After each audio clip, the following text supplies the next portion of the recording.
আমি এখন একটা কথা বলি, হ্যাঁ?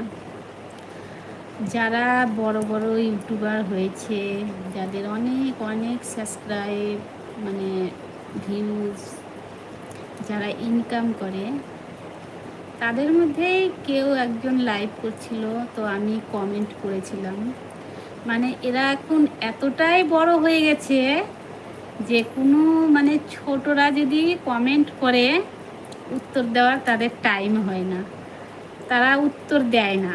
মানে কত মানে দেখলাম তো লাইভটা, আমিও তো লাইভ দেখি না, তাও মাঝে সাঝে দেখতে হয়, মানে কে কিভাবে লাইভ করে, কিভাবে বলে, ওটা জানার জন্য একটু দেখি মাঝে সাঝে। লাইভটা দেখছিলাম, মানে প্রচুর প্রচুর কমেন্ট যাচ্ছিল, তা আমারও মনে হলো যে আমিও একটা কমেন্ট